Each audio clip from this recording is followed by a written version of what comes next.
बिस्मिल्लाहिर्रहमानिर्रहीम। अस्सलाम वालेकुम। मैं हूं गुलफाम चौधरी। आप देख रहे हैं मेरा फेसबुक पेज और यूट्यूब चैनल। पाकिस्तान की सियासत में आम तरीन डेवलपमेंट हो रही है और मुसलसल मुतवक्के हैं। इस सिलसिले में हमारे साथ मौजूद हैं डॉक्टर शहबाज गिल साहब। तो उन्होंने कुछ आम तरीन इंकशाफात भी किए हैं और उनकी आने वाली वीडियो रिसेंटली मोस्ट इंपॉर्टेंट और इंफॉर्मेटिव वीडियो है। आइए पहले उनकी बात सुनते हैं, फिर उस पर बात करते हैं। कन्फ्यूजन है तो आप ज़रा एक खुला जलसा करने की इजाज़त दे दें। इमरान खान तो जेल में है, आप जलसे की इजाज़त दें और फिर आप देखें आवाम क्या करती है। और बेशक पाकिस्तान तहरीक इंसाफ का कोई लीडर ना हो, सिर्फ इमरान खान की कॉल होगी जेल में से कि इतने बजे पहुंचे, और वहां पर अगर कोई लीडर भी ना पहुंचे तो आप देख लीजिए कि आवाम किस कदर और किस नंबर में निकलती है। लेकिन मुझे ख्वाजा आसिफ का वो मशहूर ज़माना डायलॉग याद आ गया, डायलॉग नहीं बल्कि वाकया, जब उन्होंने कहा कि आवाम नहीं निकलती। उन्होंने कहा कि ये नवाज शरीफ साहब हॉस्पिटल में होते थे, बाहर 10-12 बंदों से ज़्यादा बंदे जो हैं वो इकट्ठे नहीं होते थे। तो आपके वालिद मोहतरम और आपकी पार्टी तो वाकई आज भी उसी हालत में है जिस हालत में उस दिन थी। ख्वाजा आसिफ ने क्या कहा था, सुनिए। हम मियां नवाज शरीफ 10 दिन 12 दिन 15 दिन उधर हॉस्पिटल में रहता है, एक दिन भी 100 से ज्यादा बंदा बाहर हॉस्पिटल में इकट्ठा नहीं हुआ। मैं आपको फैक्ट बता, लाहौर से हमारा सबसे बड़ा जो गिला था, लाहौर से जब ये मार्च गुजरा, हमारे लोग नहीं पहुंचे वहां पे मार्च के साथ शिरकत करने के। सुन लिया आपने, मेरा ख्याल अफाका हुआ होगा आपको। अब चलते हैं आगे। एक बहुत ही खतरनाक किस्म का बयान, ट्वीट दाग दिया है जनाब शाहीन सहबाई ने। हम तो ऐसा नहीं कह सकते, हमारी तो आप ये कहें कि ज़ुबान साथ नहीं देती ऐसी बात कहने पे। भले हमारी सियासी मुखालफत है, लेकिन मैं तो उन्हें ये अल्फाज नहीं कह सकता, क्योंकि हमारे खिलाफ तो वैसे ही औरत कार्ड खेल लिया जाता है।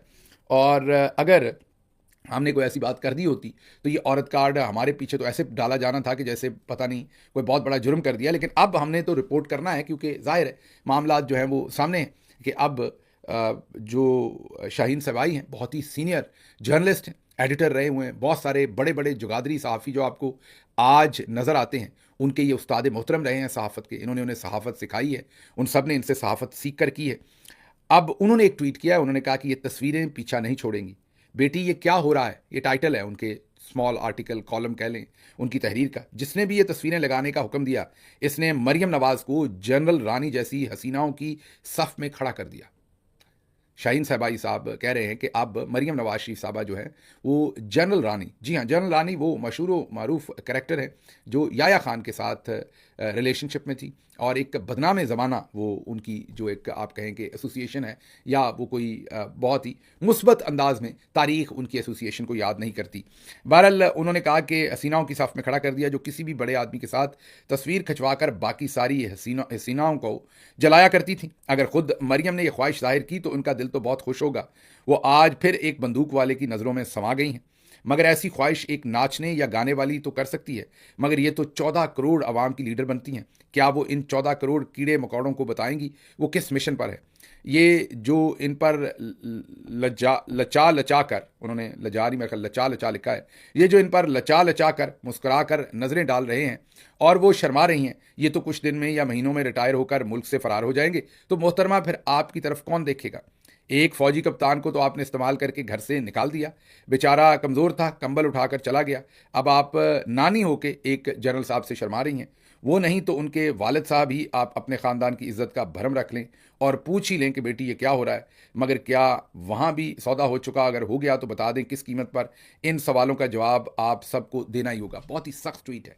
मैंने आपको दोबारा बताया कि पॉलिटिकल मुखालफत मेरी है, मैं तनकीद करता हूँ, लेकिन ये सब कुछ मैं नहीं लिख सकता। मैं एक तरफ मरियम साहबा है, वो खातून है, मैं उनका एहतराम करता हूँ। दूसरी तरफ शाहीन सबाई हैं, बहुत ही सीनियर जर्नलिस्ट हैं, बहुत ही सीनियर जर्नलिस्ट हैं, मैं उनका भी बहुत एहतराम करता हूँ। इसलिए इस पर मैं कोई तज्जिया नहीं दूंगा। उन्होंने जो अपने ट्वीट में लिखा वो आपके मैंने सामने रख दिया। उन्होंने मरियम नवाज शरीफ साहबा को जनरल रानी से तशबीह दी है। अब ये उन्होंने दुरुस्त दी है, गलत दिया, आप इस पर क्रिटिसाइज़ करना चाहते हैं, क्या करना चाहते हैं, आप पे छोड़ता हूँ। मैंने जैसे पहले भी कहा कि ये थोड़ा सा कुछ ज़्यादा सेंसिटिव टॉपिक है, या ज़्यादा ऐसी सिचुएशन है कि इस पर अगर मैं ज़्यादा कमेंट करूंगा तो हो सकता है कि वो मेरे लिए मुनासिब ना हो। अच्छा जी, अगली खबर जो है वो ये है कि जो फैसल वाडा है उन्होंने एक नया बयान दिया है।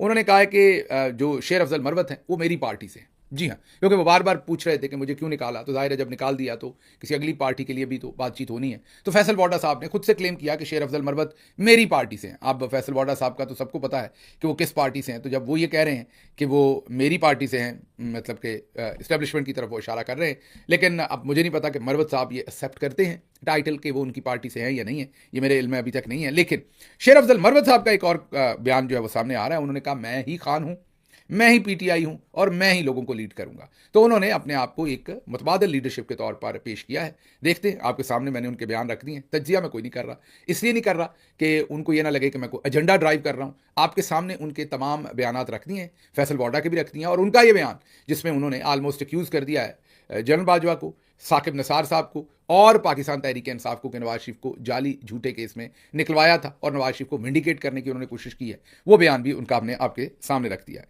अच्छा जी, अगली खबर जो है वो कैप्टन सफदर मैदान में आ गए। हमने क्योंकि शाहीन सबाई साहब का आपके सामने रखा है जो ट्वीट, तो ये नामुनासिब होगा कि कैप्टन साहब का हम आपके सामने बयान ना रखें। कैप्टन सफदर मैदान में आए, उन्होंने कहा कि मरीम नवाज शरीफ साहबा ने पंजाब को सजा दिया। मतलब वो कहना ये चाह रहे हैं, एक चीफ मिनिस्टर के तौर पर उन्होंने बहुत ही बेहतरीन काम किया है और पंजाब को उन्होंने सजा दिया है। उन्होंने साथ ये कहा है कि आप तनकीद करें, उनकी गवर्नेंस पर तनकीद करें, लेकिन आप ज़ातियात के ऊपर जो है वो तनकीद बिल्कुल ना करें, ये उनका कहना है। और अब मैं इसके ऊपर कुछ ज़्यादा कह नहीं सकता क्योंकि जाहिर है अगेन फिर उनका बयान है। उन्होंने कहा कि ज़ाती हमले जो है वो आपने नहीं कर रहे। अच्छा जी, आज मरीम नवाज शरीफ साहबा जो है वो आज तशरीफ़ लेकर जा रही हैं नारोवाल, जहाँ पर हमारे पास इत्तलात ये हैं कि डीसी को अहकामात थे कि उन्होंने डरा धमका के लोगों को एक जगह पर इकट्ठे करना है और एक जलसे का माहौल बनाना है। अब मुझे नहीं पता वाकई मरीम साहबा वहाँ जाती हैं नहीं जाती, वाकई कोई ऐसा प्लान है कि नहीं है। ये हमारे जो सूत्र हैं, हमारे सूत्रों के अनुसार हमें हमारे सूत्रों ने, मतलब सोर्सेज ने क्लोज टू जो चीफ मिनिस्टर ऑफिस हैं, उन्होंने ये बताया कि आज नारोवाल का इन्होंने रुख करना है और वहाँ पर डीसी को सख्त ड्यूटी लगाई हुई है और शायद नारोवाल जो है वो मरीम नवाज कोई 4 बजे के करीब वो वहाँ पर पहुँचेंगी और वहाँ पर जो ड्यूटी है उनकी वो डीसी की वो ये है कि ज़बरदस्ती लोगों को लेके आना और थोड़ा सा जलसे का माहौल वहाँ पे बनाना है। अब हमारे इल्म में नहीं है कि जलसे का माहौल जो है वो बन सकता है कि नहीं। इसके साथ साथ आज जो लंच है वो फवाद हसन फवाद के साथ मरीम नवाज शरीफ साहबा करेंगी। ये हमारे सूत्रों ने बताया है कि आज का जो लंच है मरीम नवाज शरीफ साहबा का वो फवाद हसन फवाद साहब के साथ है और देखते हैं कि उसमें आज क्या चांद चढ़ता है, उस लंच के अंदर क्या प्लानिंग की जाती है। लेकिन आज का लंच वो उनके साथ बैठ के करेंगी। तो ये कुछ खबरें आ रही थी, आपको ये बतानी थी कि आपको ये कम से कम पता हो कि दूसरी तरफ क्या हो रहा है। अच्छा जी, अब टोरंटो से एक ख़तरनाक खबर आ रही है और वो ये है कि वहाँ पर एक जहाज़ क्रैश किया है डेल्टा एयरलाइन का। आपको पता है नॉर्थ अमेरिका में पिछले दिनों भी एक हादसा हुआ जिसमें कोई 64 के करीब लोग जो हैं वो जाँ बहक हो गए और एक हादसा ये दूसरा हुआ है टोरंटो में। डेल्टा एयरलाइन का एक जहाज़ जो है वो उल्टा हो गया बिल्कुल लैंडिंग करते हुए, लेकिन शुक्र इसमें यह है कि इसमें तमाम पैसेंजर जो हैं वो ठीक रहे, ज़ख्मी हुए लेकिन जान बच गई है सबकी। तो इसकी भी बड़ी खौफनाक तस्वीर वहाँ से आ रही हैं। आजकल बहुत ज़्यादा ईस्ट कोस्ट जो है like New York, Washington DC, Toronto, ये वाले जो सारे इलाके हैं इनमें सख्त सर्दी है आजकल और काफ़ी ज़्यादा बर्फ़बारी भी हो रही है आगे पीछे को 2 दिन पहले 2 दिन बाद, और इसलिए सख्त मौसम की गिरफ्त में ये सब कुछ चल रहा है।